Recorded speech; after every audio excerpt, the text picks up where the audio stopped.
The greatest words that were ever uttered to me at Children's was when a nurse looked at me and said, "We thought he'd be sicker."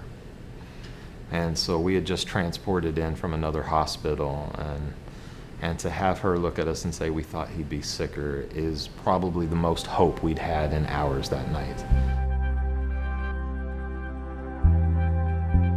I remember going in and I was just petrified, and I was so upset because here I am gonna leave my brand new baby. I don't really know what's going on because they didn't know.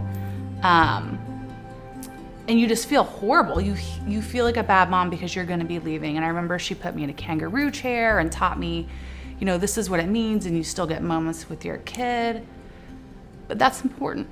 From the day after Jack was born, his surgery, we didn't think that he was gonna make it, and they had doctors sleep by his bedside, above and beyond anything I would have ever expected. First 3 years of his life, Ethan was here at the hospital almost all the time, like seemed like every other week. And all I felt like I did was go to the hospital, take care of him, do research, mess with insurance. But in the long run, I think it's paid off. You know, I mean, he's like a healthy child right now, and he's happy. Everyone has that one night where you almost lose them. And it's just so hard, but you come back from it and you keep fighting, you keep working. I was told it's a roller coaster ride, and that was exactly what it is.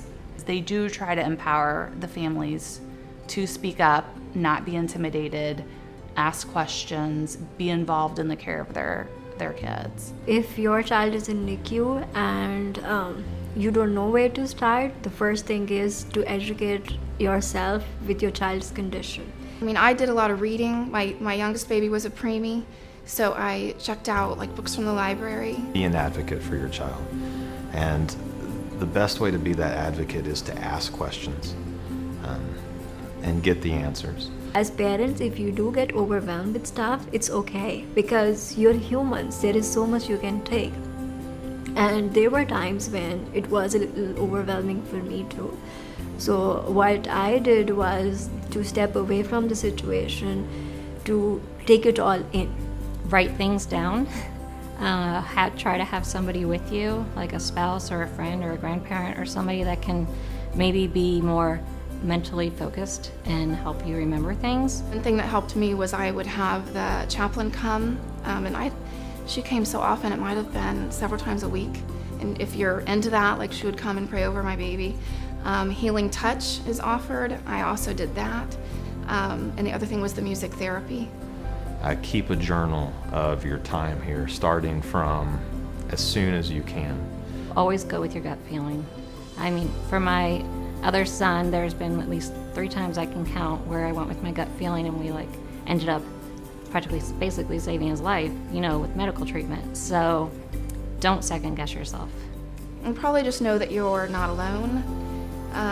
One thing I did was I tried to go to the Monday night support groups to meet other moms and make friends through that. The work that they do, the technology that they employ, the empathy that they feel, the interactions that we've gotten from staff over and over and over have been so extremely positive that we can't imagine being anywhere else. Even though I had some worse experiences in my life here, I would still come back. I still do come back. And so know that you have the strength and that you can keep going. I think it's taught us so much about how much we can endure and how much further we can push and how much we have to offer if we just put more of ourselves into it. Just the compassion and that they have for the babies in there is just wonderful. You couldn't ask for anything more.